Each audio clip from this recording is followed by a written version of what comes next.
All right, here with my girl, Olivia Garvey, Yes. Channel 7, Yes. ABC Sports here in Washington, D.C.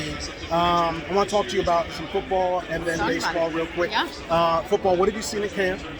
Stories and stuff that you covered. What have you seen so far? I've loved it. I've loved seeing, the Washington Commanders out at training camp, their new name being out there. I've seen Carson Wentz build chemistry, with McLaurin and, Jahan Dotson. I've seen them trying to build that because they're going to need that in 2022. It's been fun. Jahan Dotson, man, I cannot wait for you guys to see him out on that football field. He is going to be a killer for this Washington Commanders team. The defense, they're out without Chase Young, but they're working it. They're trying to figure out how to do without him in the first season. I think they're doing a great job.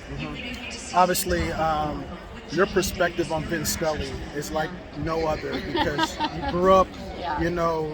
the daughter of baseball, Dodger legend Steve Garvey. Yeah. You've seen Vin Scully. What did he mean to you? What did he mean to you? You have a perspective like no other. It's family. It's like losing family. Vin Scully is so important to not only Los Angeles to the Dodgers, but to everybody. I mean, he's the voice of baseball, and I love baseball. I grew up, hearing him and saying hi to him in the halls of Dodger Stadium, and that was tough. It was unexpected. I understand, he's getting older and he's 94, but still, you don't think those guys will ever die. You don't think they'll ever pass away because they just seem invincible. And to see that he passed away, to hear, my dad called me and he said, honey, Vinny passed, and it was sad. It was really sad because he was the voice of Dodger baseball, and now he's gone, and we won't see him in the halls anymore. But what a way they celebrated him at Dodger Stadium last night. It truly was incredible, and he will be missed. So.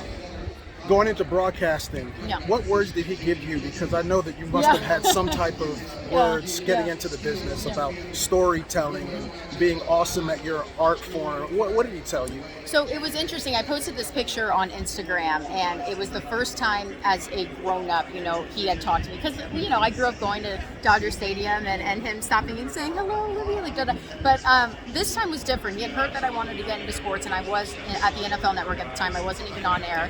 And he said, let's just sit down and talk. And I was like, what? You want to talk to me?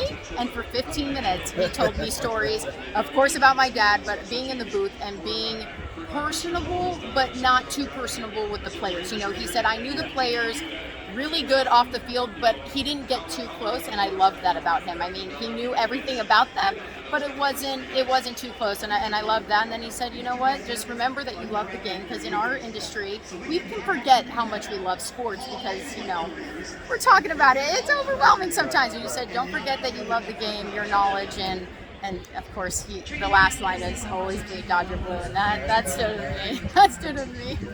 Olivia, it's great always talking to you. Thank you. I always love talking to you. Yeah, and we'll talk soon. Yes.